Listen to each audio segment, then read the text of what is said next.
بسم الله الرحمن الرحيم. النهاردة هنبدأ بداية كورس جديد ألا وهو التايب سكريبت. في البداية النهاردة في الفيديو بتاعنا عايزين نعرف شوية معلومات عن التايب سكريبت. إيه هي التايب سكريبت وإيه الفرق بين التايب سكريبت والجافا سكريبت، وليه لازم أتعلم الجافا سكريبت أو أستخدمها. وخلينا نبدأ بإجابة أول سؤال ألا وهو إيه هو الديفينيشن بتاع التايب سكريبت. وعشان نعرف نجاوب على السؤال ده كويس فمش هنلاقي أحسن من الدوكيومنتيشن خاصة بالتايب سكريبت عشان تعرف نفسها. لو جينا فتحنا الدوكيومنتيشن سرشت عن تايب سكريبت، والله تايب سكريبت، فهو هيقولك ببساطة تايب سكريبت is JavaScript with syntax for types. بس يبقى التايب سكريبت هي أصلا جافا سكريبت والسyntax of types مضاف إليها إن التايبس أو إن أنت تقدر تضيف static types. So every JavaScript code will run in TypeScript. That's important point. اي كود جافا سكريبت انت كنت بتكتبه قبل كده هتكتبه عادي جدا في التايب سكريبت، مفيش اي مشكلة ومفيش اي اختلاف. جاست فقط ان انت لازم تضيف او هتضيف static types مع كل variable. حتى لو جينا نكمل قراية الديفينيشن بيقول لك التايب سكريبت is a strongly typed programming language that builds on JavaScript، يعني هي مبنية على الجافا سكريبت giving you better tooling at any scale. وبكده نبقى جاوبنا على أول سؤال ألا وهو إيه هو التايب سكريبت أو إيه هي التايب سكريبت. السؤال التاني إيه الفرق بين التايب سكريبت والجافا سكريبت.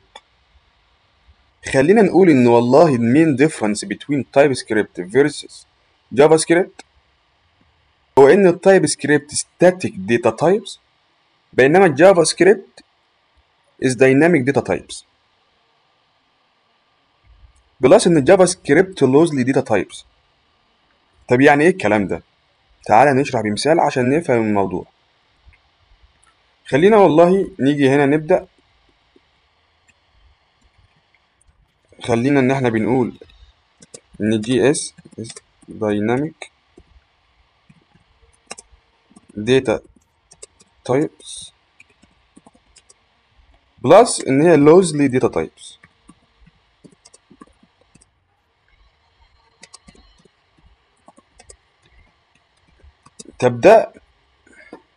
تبدأ يعني ايه؟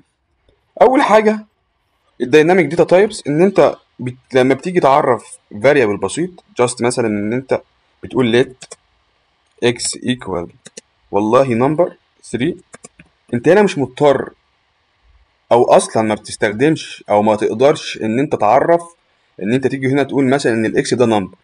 لا، ما بتجيش هنا مثلا تقول اكس نمبر مثلا، ما فيش كده، هيضرب لك ايرور. تاني حاجه ودي حاجه خطيره جدا ان هي لوزلي داتا تايبس، بمعنى هو اكس هنا هيقول لك ان لو عملت عليه هوفر هيقول لك اكس ده نمبر، لكن لو جيت عملت ري اساين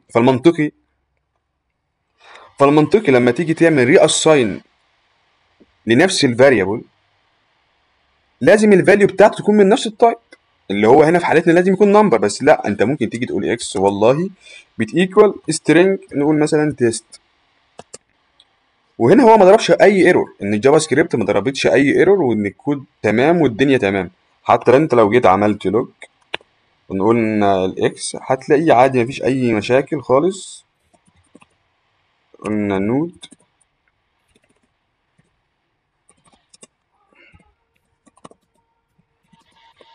هتلاقيه ان هو لج التيست او بطبع التيست من غير اي مشاكل، مع اننا عملنا ري اساين للفاليو من داتا تايب مختلفه عن الداتا تايب الاصليه بتاعه الفاريبل. في لغات برمجه كتير ده مش ممكن، ده لازم يضرب ايرور وده هيعمل بريك داون. تمام، دي اول حاجه. ولكن احنا بنقول دي أول حاجة. وده على عكس التايب سكريبت اللي احنا بنقول ان التايب سكريبت is a static داتا تايبس. بمعنى ايه؟ بمعنى والله ان انت لازم تقول ليت اكس. لو هنعمل الاكزامبل اللي احنا شرحناه في الجي اس عايزين نطبقه هنا، فلازم والله تيجي تقول ليت اكس. انت عايز ان هي تبقى ايه؟ نمبر، فهنقول ان هي نمبر. خلينا نقول نعمل نفس الاكزامبل ونقول 3. سوري، نقول 3. تمام، مفيش مشكله. انت لازم في الاول وانت بتعمل ديكلاريشن للفاريبل بتاعك ان انت تحط ديفينيشن للتايب بتاعه، وهنا في الاكزامبل بتاعنا ان هو نمبر. تمام. تعالى بقى نعمل نفس الخطوات اللي عملناها هنا، او نفس الاوبريشن اللي احنا عملناها في الجي اس نعملها هنا في التي اس. فقلنا والله عايزين نعمله ري اساين. خلاص هنقول ان هو مثلا الاكس ايكوال، والله يقول ان هي بتيكوال 4 من نفس الداتا تايب، شغاله عادي مفيش مشكله. لكن لو جينا نعمل ري اساين للاكس بفاليو من داتا تايب مختلف عن النمبر فهيضرب ايرور. تعال نشوف. هنقول مثلا اكس ايكوال مثلا ترو بوليان داتا تايب، فهو هنا ضرب ايرور. ليه؟ قال لي ان الترو اللي هي التايب بتاعها بوليان ما بتساويش التايب نمبر، وبالتالي ده ايرور في التايب سكريبت. لكن في الجافا سكريبت عادي خالص، اكس ايكوال ترو عادي خالص، ما فيش اي مشاكل ولا في اي حاجه. فده المين ديفرنس بين تايب سكريبت اند جافا سكريبت. وده يخلينا نروح للسؤال اللي بعد كده، الا وهو why I should use تايب سكريبت، او بمعنى تاني ليه هتعلم تايب سكريبت. في الحقيقه ان احنا هنتعلم التايب سكريبت عشان السوق او الماركت سواء الجلوبال او اللوكال بيطلب تايب سكريبت بشكل كبير جدا. طيب ايه اللي بيخلي الشركات تتجه للتايب سكريبت؟ قبل ما نجاوب على السؤال ده لازم تعرف حاجة مهمة جدا، ألا وهي إن التايب سكريبت مش الترناتيف نهائي للجافا سكريبت. يعني التايب سكريبت ما بتلغيش الجافا سكريبت. احنا كده كده زي ما احنا شفنا ان احنا بنكتب كود الجافا سكريبت عادي، جاست ان احنا بنضيف ستاتيك داتا تايبس. وبالتالي زي ما قلنا ان التايب سكريبت از سوبر سيت اوف جافا سكريبت. لكن الاهم اللي انت لازم تبقى عارفه ومتيقنه ان البراوزر ما بيقراش غير لغه واحده فقط، الجافا سكريبت. هو في الحقيقه بيقرا لغه تانية الا وهي الويب اسمبلي، بس احنا موضوعنا يعني مش عن الويب اسمبلي. فستيل لغايه دلوقتي بحد معرفتنا ان البراوزر ما بيقراش غير لغه برمجه واحده الا وهي الجافا سكريبت. So you need to compile or translate TypeScript to JavaScript. انت لازم تحول التايب سكريبت كود اللي انت كتبته لجافا سكريبت عشان البراوزر يقدر يقراه. ودي نقطة مهمة جدا لازم تبقى في حسبانك، ان التايب سكريبت مش بديل الجافا سكريبت. هو في الاول وفي الاخر كود التايب سكريبت اللي انت هتكتبه بتنزل كومبايلر وهو بيعمل كومبايلنج او ترانسليتنج لكود من كود التايب سكريبت لكود الجافا سكريبت عشان يقدر البراوزر يفهم الكود بتاعنا ويرندره. تمام. طب ليه الشركات بقت بتستخدم او بتتجه للتايب سكريبت بشكل متزايد؟ والله ده يرجع لاكتر من سبب. من ضمن الاسباب دي ان التايب سكريبت عندها شويه فيتشرز وشويه مبادئ عن طريقها بقدر ان البرودكتيفيتي بتاعتي اثناء الديفلوبمنت بتكون اسرع بشكل كبير جدا. على الرغم ان انت في بدايه تعلمك للتايب سكريبت هتشوف ان اللي بيحصل عكس كده. بمعنى انا كنت جاست بتكتب مثلا ليت اكس ايكوال 3، انت لا، في كل مره هتحدد فاريبل، في كل مره هتعرف فاريبل لازم تحدد التايب بتاعه، فبالتالي انت بتكتب كود زياده. ده منطقي. فالمنطقي انك تشوف ان التايب سكريبت بالعكس هي بتبطئ الديفلوبمنت فيز بتاعتي مش بتسرعها. لان انت هنا شايف على سكيل صغير، انت جاست هنا بتقول ليت اكس ايكوال 3. لكن لما يبقى في بروجكت حقيقي انت هتشوف ان التايب سكريبت هتنقذك من مواقف كتير جدا ومن باجز وايرور كتير انت في غنى عنها. طب ازاي ده بيحصل في التايب سكريبت؟ الانجن بتاع الكومبايلر اللي هو التي اس سي بتاع التايب سكريبت في حاجه اسمها التايب تشيكر. التايب تشيكر فايدته او دوره او هو وصفه اصلا بالاساس فعباره عن هو كور الانجن بتاع التايب سكريبت كومبايلر اللي هو التي اس سي. وظيفته ان هو بيعمل اناليسيز للكود بتاعك ويتاكد من التايب سيفتي. بمعنى ايه؟ بمعنى يتاكد ان كل تايب حضرتك مستخدمه في الكود بتاعك سليم بنسبه 100%، ما فيهوش اي اخطاء وما فيهوش اي حاجه غريبه ممكن تسبب لك بج اثناء الران تايم. بمعنى ايه؟ هقول لك بمعنى ايه.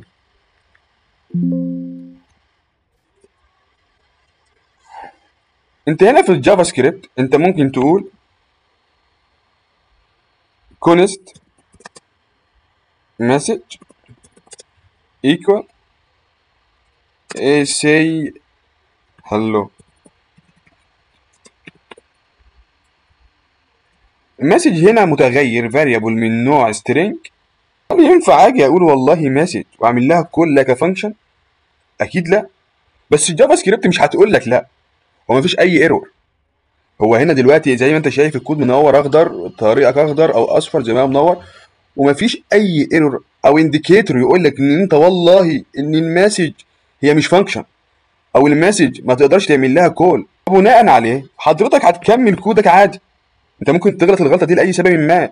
المسج دي مش شرط تبقى متعرفه في الفايل اللي قدامك، ده ممكن تبقى جايه من فايل تاني از بروبس او از ستيت معمول لها بروفايدنج على البروجكت كله سيان ايا كان. فوارد جدا ان انت تغلط في تحديد في معرفه النوع المسج دي ايه او ايه البروبرتيز او الميثودز المتاحه جواه. فكود زي كده هو كود قاتل 100. فكود زي كده هو كود غلط 100% وقاتل. فمفروض ان الطيب ان الجافا سكريبت تديك انديكيتور ان ده غلط ما ينفعش، هي از نوت فانكشن على الاقل. لكن في الحقيقه ان انت هتفضل تكتب الكود بتاعك، الى ما لا تقعد تكتب تكتب تكتب، تيجي في الران تايم تيجي تقول له والله رن لي الكود ده نود، يضرب لك احلى ايرور يقول لك ايه مسج از نوت فانكشن. ما كان من المفروض من الاول ان انت تقول لي ان المسج از نوت فانكشن، ما تخلينيش اكتب الكود بتاعي كله واكتب البروجكت يعني اقطع فيه شوط كبير وابني على هذا السطر من الكود. لان انت بتبقى كاتب كل سطر بيسمع في اللي بعده او عايز تستخدمه في منطقه تانية قدام. فكان بالاولى ان انت تقول لي والله ان هنا في ايرور، في مشكله ان المسج دي نوت فانكشن من البدايه. وده مثلا اللي هيحصل هنا. يعني مثلا خلينا نشيل اللاين ده فنقول له والله كونست اهو يا عم مسج equal string equal والله hello. تعالى بقى اعمل كول زي ما عملت هناك مسج واعمل كول. احلى ايرور منطقي. this expression is not callable. type string has no call signature. انت ما تقدرش تعمل كول لفاريبل من نوع string بسيطه. فانت مش مضطر تكتب بقى كود كتير وتيجي في الران تايم تلاقي ان الكود ضارب في وشك بسبب ان انت غلطت لاي سبب ما. انت مش شرط ان انت مثلا تغلط في التايبس بتاع الفاريبل، لا انت ممكن عادي جدا تبقى عندك كده ان والله يكون مسج خليها والله نقول ان هي ارو فانكشن لاي سبب ما. والله هنقول ان هي بتلوج ايه، هنسقط قول يا عم ايه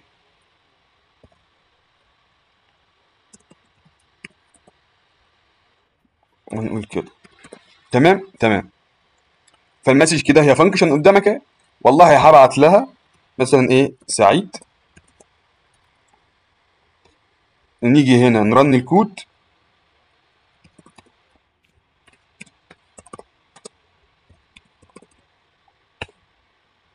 تمام سعيد والدنيا تمام ماشي. ترو دي جايه من هنا من اللاين ده، تمام تمام. بس لو جيت عملت كده انا كاتب ام اس اس اي جي اي، تمام. لو جيت انا كتبت كده لاي سبب غلطت في السبيلنج، ميس سبيلنج عادي جدا وارد، يعني مسج كتبتها كده، كتبت مسج كده مفيش اي ايرور. هتيجي ترن الكود تقول والله نود اندكس، هيجي يقول لك كان، هيجي يقول لك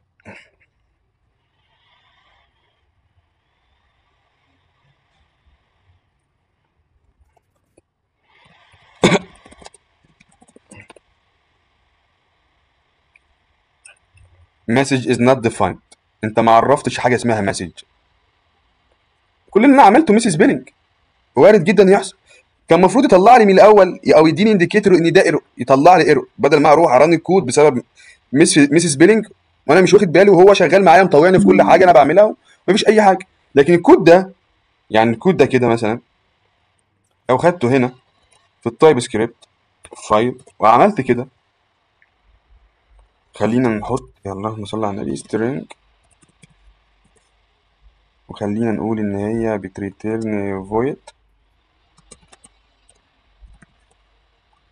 وخلينا نقول نشيل ده مفيش اي ايرور. فهنيجي نعمل كول عادي جدا، هنقول هنا مثلا تيست 2 مفيش اي مشاكل هتشتغل. لكن لو جينا كتبنا مسج بسبيلنج مثلا غلط،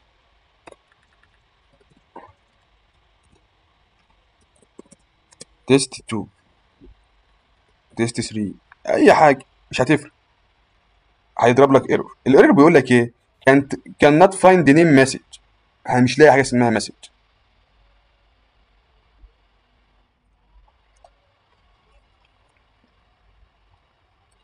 فانت هنا لما غلطت في السبيلنج او غلطت في اي حاجه هي غلط، يعني انت غلطت سواء سبيلنج او ايا كان او نوع التايبس او الري اساين، التايب سكريبت بتديك ايرور على طول لحظي. خلي بالك لا ده في مشكله هنا عندك، انت لازم تعمل لها فيكس. فانت مش مضطر بعد ما تكتب او تقطع شوط كبير في الكود بتاعك تيجي تعمل ران تايم تلاقي ان في ايرور انت مش متوقعه تماما وانتش عارف هو جاي منين. لما تيجي تقرا تلاقي اصل انت كتبت 200 سطر كود، يقول لك ده في السطر ال 14 مسج از نوت فانكشن او مسج از نوت ديفايند، مش متعرفه اصلا. وهنا بقى التايب تشيكر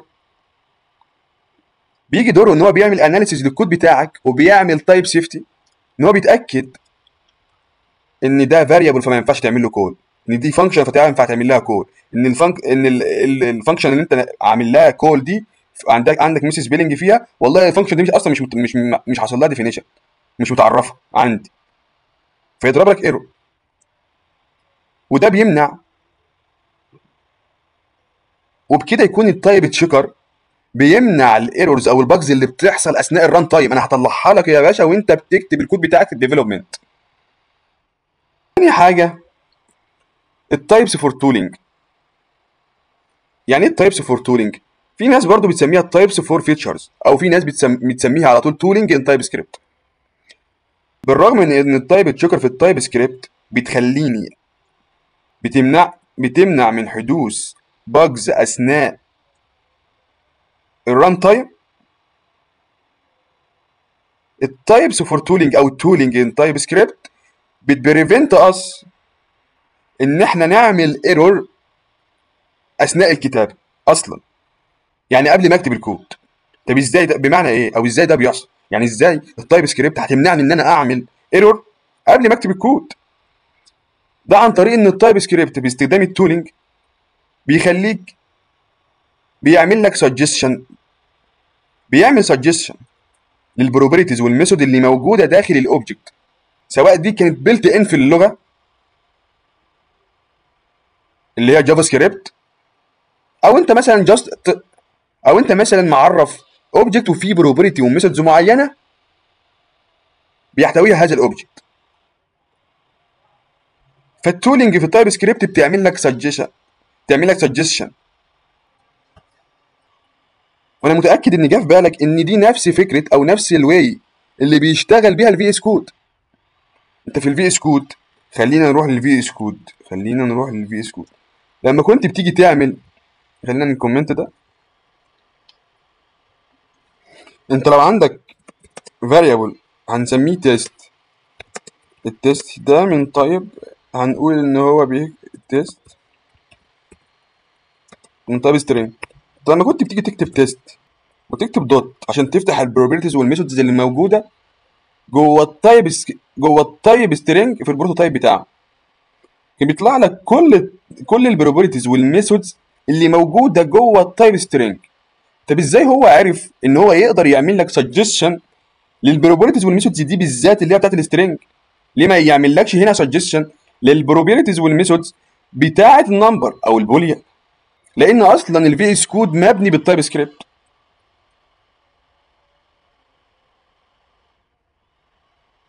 وبناء عليه هو محدد كل الفيتشر سواء بروبرتيز او ميثودز الخاصه بكل الداتا تايب. فانت لما يبقى عندك تايب معين وتيجي تفتح او تستخدم الميثودز اللي جواه، الفي اس كود بيعمل لك سجستشن، وده بفضل التولينج ان تايب سكريبت. وانا وانت واي ديفلوبر عارف ان الفيتشر دي عظيمه جدا. انت بتوفر عليك عناء ان انت تحفظ كل فيتشر او كل ميثود، او تكتبها حتى بايدك، او تغلط في سبيلنج او تغلط في اي حاجه. انت جاست بتكتب دوت وبتختار الميثود اللي انت محتاج. فما بالك بقى انت لو تقدر تعمل نفس الفيتشر دي، نفس التولينج ده، نفس السجستشن ده في الكود بتاعك. بمعنى ان انا عايز الاوبجكت او الفاريبلز او الكلاس اللي عندي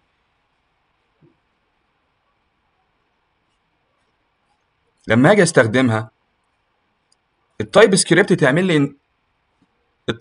تعمل لي سجستشن سواء للبروبرتيز او الميثودز الموجوده داخل الاوبجكت ده، زي ما الفي اس كود بيعمل بالظبط. لان هنا خلي بالك اللي بيعمل السجستشن ده للميثودز دي مش الجافا سكريبت، بل اللي بيعمل ده الفي اس كود، زي ما قلنا ان هو مبني بالتايب سكريبت. تمام. فخلينا نيجي نقول والله احنا عندنا اوبجكت، هنقول إن اسمه اوبجكت بيحتوي والله على بروبرتي نيم، فنقول والله ان النيم دي من تايب سترينج سعيد، والايج من تايب نمبر 33. تمام. انا اللي محتاجه او اللي بسعى اليه ان لما اقول اوبجكت دوت يطلع لي كل الميثودز اللي فيه او كل البروبرتيز اللي فيه. هنا في المثال في الجافا سكريبت، في فايل الجافا سكريبت العاديه، السجستشن فعلا حصل. انا عندي فعلا تو بروبرتي في الاوبجكت الاصلي بتاعي، فهم ظاهرين لي. انا عايز انوه هنا النقطه ان اللي عمل السجستشن ده او الانتليسنس ده مش الجافا سكريبت بل الفي اس كود. لكن دي مش قضيتي انا كواحد ديفلوبر. كل هدفي ان انا بسعى ان انا انفذ حاجه معينه او اوصل لحاجه معينه، ما يهمنيش الطريقه اللي تحقق لي هدفي. سواء الجافا سكريبت اللي عملت كده او في اس كود، هو ستيل ان في ميثودز او واي معينه بتحقق لي الطلب بتاعي او بتحدد لي او بتحقق لي الغرض بتاعي. تمام. فلغايه دلوقتي استخدامنا للتايب سكريبت عشان ان هي تعمل لنا انتليجنس او تعمل لنا سجستشن للبروبرتيز والميثودز اللي موجوده داخل الاوبجكت ما لهاش فايده، او احنا شايفين لغايه دلوقتي ان هي ما لهاش فايده. تمام. ولكن لو جينا قلنا ان احنا عايزين نفيتش داتا من اي بي اي، فقلنا والله كونست جيت سميها مثلا داتا، والله هتبقى اسync،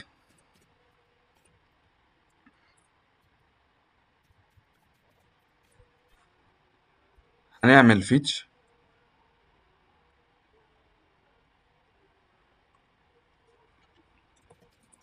كونست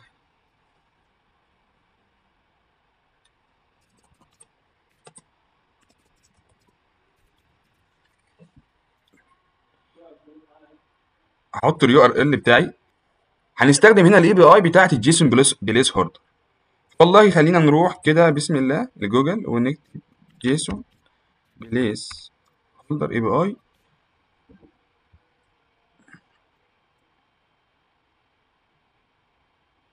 بس ان هو يلود. فنيجي ننزل تحت يجي يقول لك الريسورسز. فخلينا نيجي مثلا لحاجه زي التودوز، نكليك عليها. والله التودوز عندي يا اري هترجع لي على هيئه اري، اري اوف اوبجكت، كل اوبجكت جواه 4 بروبرتي اللي هو اليوزر اي دي، الاي دي، التايتل، الكومبليتد. تمام. فلما اجي للكود بتاعي والله هقول له تعالى ناخد، نسينا ناخد اليو ار ال، فناخد اليو ار ال فنيجي هنا نسقطه. فوالله لما نيجي كده نقول طبعا الداتا دي بروميس، طبعا ده بروميس فلازم نأويت. بعد كده نقول الكونست والله الداتا هترجع لي على، الداتا هترجع لي من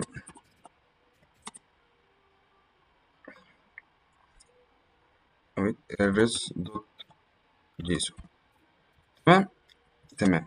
انا دلوقتي عايز لما اجي استخدم اي اوبجكت داخل الاري اللي اسمه داتا، الفي اس كود يقدر يعمل لي سجستشن للبروبرتيز والميثودز اللي موجوده جواه فقط، بحيث ان انا ما اغلطش باي شكل من الاشكال. هو اصلا لما بيعمل لي سجستشن ما بيبقاش فيه عندي احتماليه ان انا اغلط، لان كل الميثودز اللي جوه الاوبجكت موجوده، هو بيعمل لي سجستشن ليها. فبالتالي انا هختار اي واحده منهم بدون ما اعمل اي خطا او يبقى فيه فرصه لان انا اعمل اي ايرور. فلو جينا دلوقتي مثلا وقلنا الداتا دي طبعا زي ما قلنا ان هي اري اوف اوبجكت، وقلنا كده مثلا عايزين اول واحده دوت.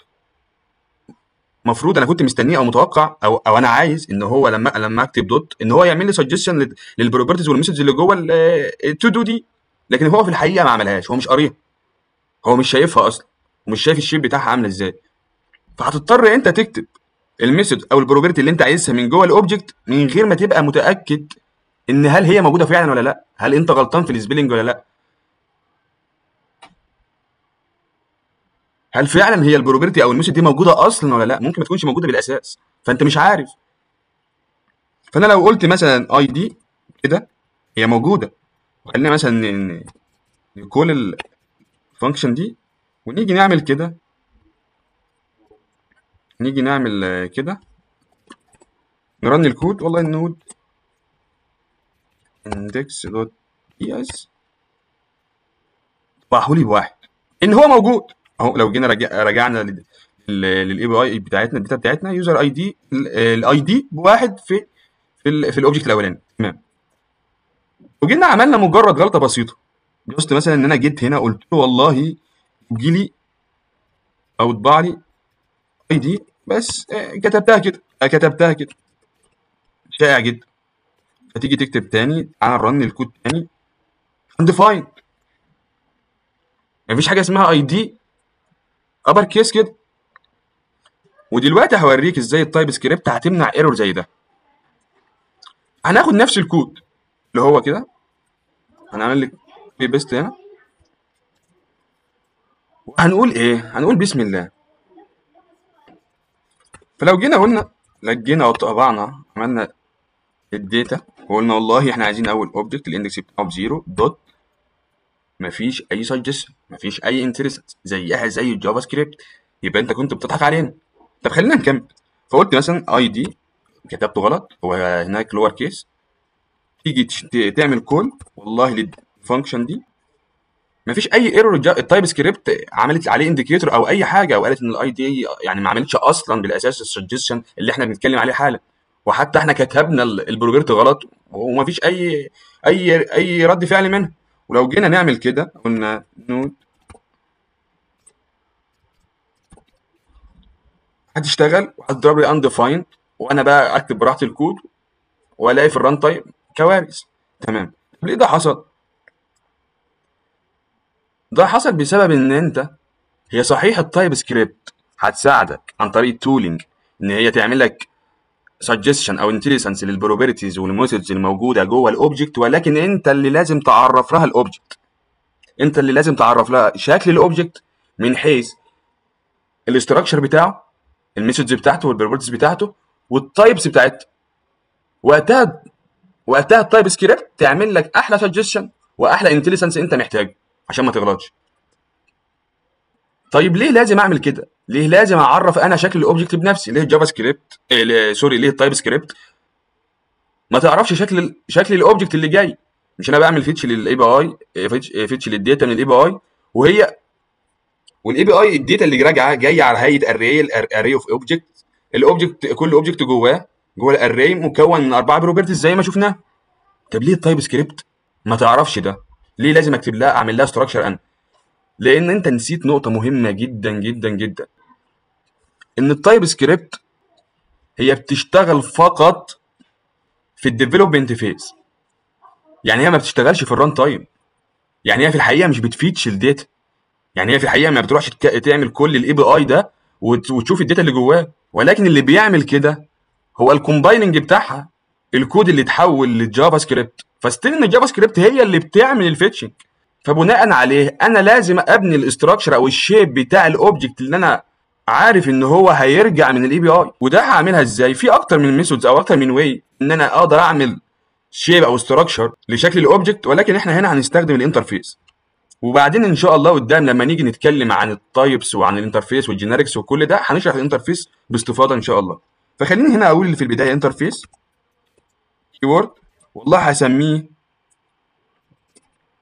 مثلا تو دو. مثلا الانترفيس التو دو ده انا عايزه يبقى نسخه طبق الاصل للاوبجكت اللي هيرجع لي من الاي بي اي، بنفس البروبرتيز بنفس الميثودز بنفس التايبس بتاعت كل فاليو ليهم، عشان اقدر بناء عليه اتشيك واعمل الاوبريشنز اللي انا محتاجها. لو رحت جيسون بليس هوردر هتلاقي الداتا راجعه لي على شكل كده. ناخدها كوبي بيست، نيجي نعمل كده. والله اليوزر اي دي من نوع نمبر، الاي دي من نوع نمبر، تمام.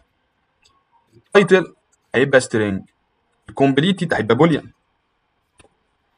ده بلو برنت، شكل اولي من الاوبجكت اللي هيرجع لي من الاي بي اي. فانا هقول له هنا ان الكونست داتا دي اللي هي الداتا بتاعت الاري اوف اوبجكت بتاعي، اقول له والله التايب بتاعه ان والله الداتا بتاعتي اللي راجعه لي من الاي بي اي اللي هي عباره عن اري اوف اوبجكت من تايب اري اوف اوبجكت، لكن الاوبجكت اللي جوه الاري ده لكن الاوبجكت اللي جوه الاري الاستراكشر والشيب بتاعه هو التو دو انترفيس. فاجي اقول له تو دو واعمل له علامه الاري كده. انا بقول له ان الداتا اللي راجعه لي من الاي بي اي هي اري اوف التو دو. اول ما كتبت التايب ده للداتا ظهر لي ايرور، هو كان المفروض يظهر من البدايه، اللي هو ايه؟ probability ID doesn't exist on type to do. الانترفيس التو دو ده تايب، بقى تايب زي السترينج زي النمبر زي البوليان. فالتايب اللي التو دو ده ما جواهوش الاي دي اللي هو ابر كيس. did you mean اي دي؟ انت تقصد الاي دي اللي هو لور كيس، تمام. ولكن مش ده اللي انا كنت بسعى له. انا هدفي ان انا ما اغلطش بالاساس عن طريق ان التي اس سي اللي هو الكومبايلر بتاع التايب سكريبت يعمل لي تولينج او يعمل لي انتليجنس او يعمل لي سجستشن للميثودز اللي موجوده جوه التو دو. فتعالى نمسح كده، نكتب دوت، هتلاقيه عمل لك انتليجنس او سجستشن لفقط البروبرتيز الموجوده جوه الانترفيس اللي اسمها التو دو.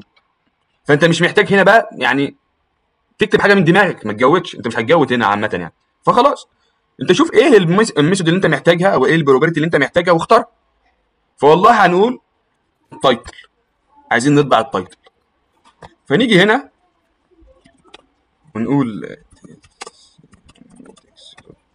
yes.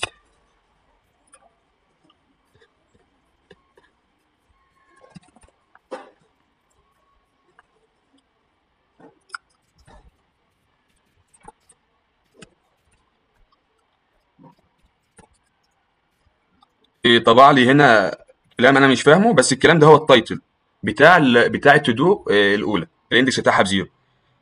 تعال نتاكد، تعال نروح للجيسون بليس هولدر، هنلاقي ان اول تو دو التايتل بتاعها زي ما انت شايف كده، هو موجود هنا، هو تمام مظبوط. وبكده تبقى التايب سكريبت عن طريق التولينج ساعدتني من البدايه ان انا اصلا ما اكتبش كود غلط، ان انا اصلا ما اعرفش اكتب كود غلط، لان انا مش محتاج اخمن ايه الميثودز اللي موجوده جوه التايب اللي انا بستخدمه. وبعد ما اتكلمنا عن التولينج في التايب سكريبت، خلينا نتكلم عن كونسبت تاني او فيتشر تانية موجوده في التايب سكريبت بتساعدني ان انا اعمل ديفلوبمنت بشكل اسرع وبشكل احسن باقل قدر ممكن من الايرورز او الباجز اللي ممكن تظهر. تمام. الفيتشر دي اسمها التايبس انفرنس. يعني ايه الانفرنس؟ يعني استنتاج. الفيتشر دي معناها ان التايب سكريبت بتعمل استدلال او استنتاج للتايبس اللي حضرتك مدخلها، وبالتالي انت مش محتاج ان انت تعمل ستاتيك تايبنج، مش محتاج ان انت في كل تايب في كل فاريبل او فاليو تحط لها التايب بتاعها. هتقول لي بس هنا في حاجه مهمه، انا اصلا بستخدم التايب سكريبت عشان احط ستاتيك تايبنج. فانت بتيجي تقول لي لا، انت مش كل حاجه المفروض او هتحط لها تايبس، وان التايب سكريبت هي هتعمل انفرنس، هتعمل استدلال او استنتاج للتايب اللي انا مدخله، فبالتالي اصلا ليه استخدم التايب سكريبت من البدايه؟ ولكن خلينا نشرح النقطه دي بهداوه ونفهم او نعرف ازاي امتى نستخدم ده وامتى ما نستخدمش ده. احنا هنا في بدايه الكود كتبنا ايه؟ اول ما جينا نتكلم قلنا والله ليت اكس هتبقى من تايب نمبر ايكوال 3. قلنا ان احنا بنعمل كده عشان نحط ستاتيك تايب بحيث ان التايب بتاعها يفضل ثابت، بحيث ان التايب بتاع الاكس يفضل ثابت خلال السكوب اللي هي موجوده فيه. تمام. وجينا عملنا ري اساين، قلنا جينا عملنا ري اساين لتايب تاني غير النمبر، ضرب لي ايرور لو مش فاكر، زي ما قلنا مثلا اكس ايكوال مثلا اي حاجه اللي مثلا سترينج، قال لك والله ايرور تايب سترينج از نوت تايب نمبر، هو مش تايب نمبر، فلازم تعمل ري اساين. هو لو عايز يعني تعمل ري اساين فلازم يبقى ري اساين من نفس التايب بتاع الاكس اللي هو النمبر. تمام. لكن انا ممكن اعمل كده let y equal طيب سعيد كده من غير ما اعمل static typing، من غير ما احط التايب سترينج ككي وورد، وجيت عملت y equal على ري اساين 3، اضرب لي ايرور. هيقول لي ايه؟ هيقول لي ان التايب نمبر ما بيساويش التايب سترينج. طب هو عارف منين؟ او هو ازاي حدد ان الواي اصلا دي سترينج مع ان انا ما كتبتلوش؟ الكود ده في الجافا سكريبت هيرن عادي، يعني مش هيضرب اي حاجه اهو، مفيش اي ايرور هنا. وهو نفس الكود من غير ما اضيف التايبنج من عندي، من غير ما اضيف كلمه سترينج من عندي، ضرب ايرور.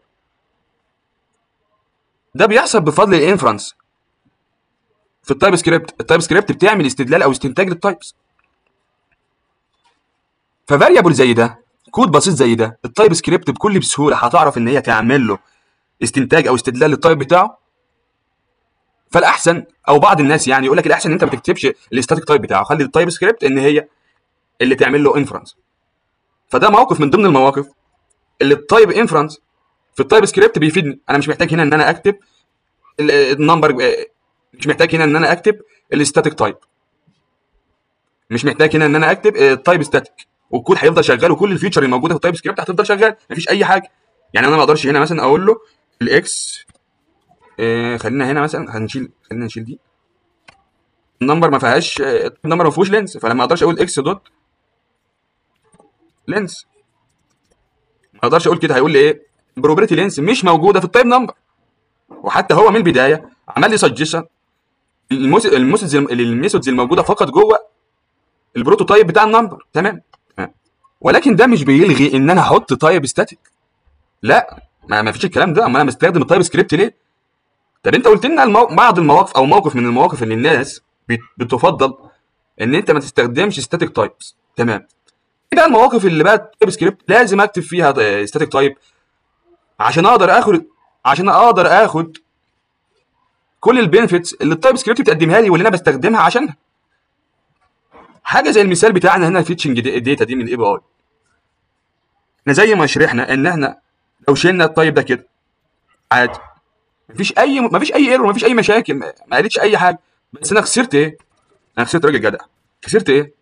ان انا لو قلت دوت مفيش اي انتليجنس، مفيش اي سجستشن، كتبت بروبرتي مش موجوده، السبيلنج بتاعها غلط، مفيش اي انديكيتور لاي ايرور، مفيش اي حاجه.